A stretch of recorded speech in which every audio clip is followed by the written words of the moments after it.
Alright guys, welcome back. This is part 2 of my mini-series on what makes fighting games difficult. In order to find what makes fighting games so difficult, I think we need to go back to that J.M. Croft tweet and do a bit of perusing for more information. I'll be looking for something that can fit into the description of hard, as in hard to do, make, or carry out. We defined that in the first video. Looking at this post here, I think we can get a lot of information on what players feel is difficult and a way that we can organize this. So here it's stated that if you list the things you need to learn for different genres and make a similar list of what you need to learn for the fighting game genre, the FGC list would be so much longer. Well, let's get into that. First off, I think we need to change the focus, because in the post he actually says that it would be much more difficult to learn how to get good in a fighting game. And I think that talking about how to get good at a fighting game would be a completely different conversation. A lot of people know all of the things that I would be listing, but they're still not able to perform at a high level because there are a lot of other factors besides just book knowledge in being good at something. For example, I know at the very least, most of the rules of basketball, but that doesn't mean that I'm going to be some good basketball player, right? So I think we need to reframe his argument a little bit to show the list of things that a new player needs to learn in order to get into fighting games. People keep saying that new players are inundated with a lot of knowledge checks, so let's break down what are these knowledge checks. There are a lot of terms and concepts that exist solely in fighting games. In fact, there's so much jargon that we have our own fighting game library on a website called infill.net known as the Fighting Game Glossary. If we look at this glossary, we can see that there are a total of 943 terms. But to learn or just be proficient at a fighting game, you don't need to learn all of these terms. For example, I'll start by using the video game Dragon Ball FighterZ. The reason I'm not going to use Street Fighter is because when I look through this list, most of the terms in Street Fighter are actually a lot of trivia terms and other concepts built up over the lifespan of Street Fighter. For example, a lot of the terms were claw, boxer, Ganajin. The list for fighters mostly just shows you commands and concepts required to play the game and understand what's happening on the screen.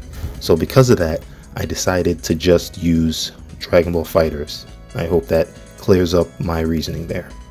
The list for Dragon Ball FighterZ has 21 terms. Just to prevent me from going through all 21 terms, I'll just go through a few just to give you an idea of what's included. There are assists, clash, key blasts, sparking, and super dash. In these Dragon Ball FighterZ terms, a lot of these concepts are things that you'll very regularly have to interact with while playing the game. Now, I still feel that these aren't what people are talking about when they say new players are experiencing a specific fighting game difficulty, but we'll revisit these later and I'll give a better explanation on that. But for now, in order to learn FighterZ, you can say that you need to learn these 21 terms specific to fighters, plus the generic fighting game terminology which you'll always encounter when you're dealing with fighting games. The FGC glossary doesn't have a section for beginners, so I'm going to have to take what I find are the basic generic terms that new players experience when they're first playing a fighting game and put them into this list here. I'll start by adding teching or ukemi if the game allows it, dashing, that includes in the air, blocking, the corner, jumping, overheads, and lows. Now when you add these combined with the initial DBFZ terms, that gives you about 28 things that you have to learn at the start of DBFZ, and 7 things that you have to learn generically when playing fighting games. Judging by my list here, I'm sure that a lot of people are going to say that I'm missing a few important points. Namely, new players need to learn combos, they need to learn frame data, and of course the most important thing, they need to learn the almighty neutral. Well, before I get into those terms, I feel it's tantamount that we break down what jargon is. Jargon is defined as the technical terminology or characteristic idiom of a special activity or group. The special activity being fighting games and the group being the FGC. So our FGC jargon would be something like the fireball. The fireball is an FGC term derived from the Hadouken being a special technique used by Ryu in Street Fighter. It's a normal projectile, it flies across the screen, it's the most basic projectile ever. You input it with a 2-3-6 motion, we call it the fireball motion. Now, personally, you can call it a beam. I've known people to call it the Kamehameha. At the end of the day, it doesn't really matter what you call it, as long as while you're playing, you understand what you mean by that. Jargon is useful in fields such as science, as scientists need to be able to convey large amounts of information very quickly, or else your conversations will just evolve into copious amounts of definitions which you just drawn out into these long statements. The same can be said for sports, like fighting games. Jargon is required to concisely relay information in a reasonable amount of time. But when you're learning a game in your bedroom on your own time, a lot of these terms can be interchanged or just ignored entirely. As a new player in bronze rank, you don't need to know what neutral is. You don't need to know what combos are. Well, you need to know maybe a combination of moves, but you don't need to learn infinites and bomb loops. You just need to be able to get near somebody while dodging that Kamehameha move that they throw at you, their fireball, and then when you dodge him and get close to him, smack him with whatever combination of buttons you know hits and does good damage. That's your neutral. That's your combo. That combination you just made up there, that's the only combo you need. That's your bread and butter, and that's your neutral. What I feel is a problem is that a lot of seasoned players assume that new players have to learn all of these infinites, these loops, meaties, setups, crosscut DPs, just so that they can be competitive at the start of their fighting game experience. But that's not true. What happens is when a lot of us play, since we've played a lot of fighting games, we have a lot of this knowledge already. This allows us to get to the top 10 or 20% in rank. Now, every time we play a new fighting game, we're already in that top 10, 20% where we need all of these skills. This makes us feel that everybody playing ranked must be at this high level because every fighting game we play, everybody seems to know exactly what they're doing. But that's not really how fighting games are. I would highly recommend anybody with a girlfriend or maybe even a little brother that's never played a fighting game or a little sister, you should have them play ranked and just watch what low level rank looks like. When you see what bronze and rookie ranks actually look like and what skills players really need to use, you're going to start realizing that neutral and combos are the least of their worries down there. Now, with jargon defined, we should go back and look at DBFZ and the specific terms there. If we're able to remove a lot of the jargon terms such as happy birthday, point characters, proration, incoming, invalid or blue beat combos, team game, and Z combo, I feel that lowers the numbers down to around 21 terms. Now, with 21 terms needed to learn a fighting game, let's compare this to another genre that I feel people are going to be very accustomed to, the first-person shooter.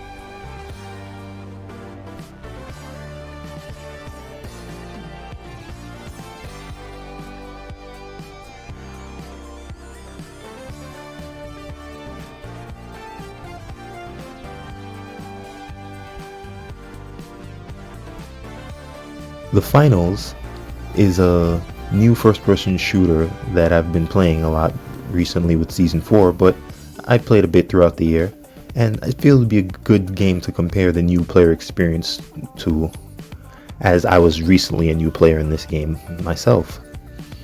The Finals, as a first-person shooter, it's a class-based first-person shooter where you compete to perform different objectives in a variety of game modes. Let's start with the specific terms exclusive to the Finals. You have Cash Out, quick cash, cash or coins, the cash box, bank it, power shift, terminal attack, the 3 classes, light, medium, and heavy, the specializations or abilities of said classes, and gadgets.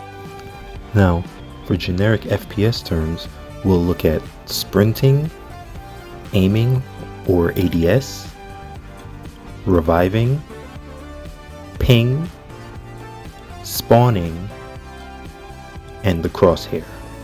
So here we have about 18 terms that you need to learn to play the finals and 21 in order to play fighters. Well, I think we can agree that both lists were quite arbitrarily made, so you can add plus or minus 2 to either list. There was no real science done, science in that I didn't ask players, interview people to see what techniques they found, do an average. This was just from my anecdotal experience and my knowledge of both genres. But even so, I feel it's safe to say that while the numbers may not be concrete, they're pretty indicative of the techniques required to play both games. If we average them out, they're both around 20.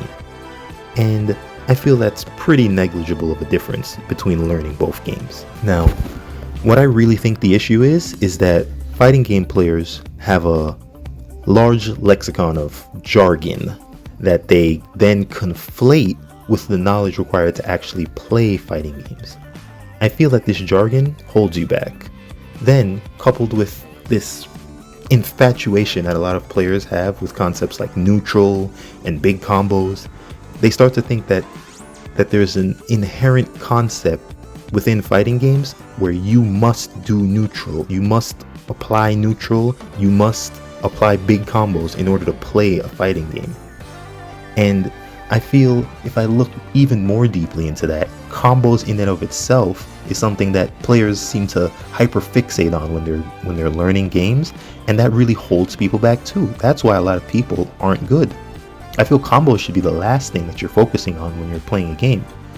Now, I agree that you do need a B&B, you need a corner combo, things like that, but a lot of people instantly pick up a character and want to learn 30 hit combo loops with fireball loops and OTG setups into unblockables, and that's not what you should try to learn when you're. Let's start wrapping this up, shall we? Are fighting games difficult? Yes. Are fighting games front-loading you with a lot of knowledge checks? Yes. Is this front-loading of knowledge checks unique to only fighting games? No. The main difference, I feel, would be that since shooter games, for example, are more popular as a whole, the gaming zeitgeist around their concepts is widely explored already. Most people, even if it's not a first-person shooter, they may have shot a gun in a video game before, so a lot of gun concepts would be explored in that game, which are also explored in first-person shooters.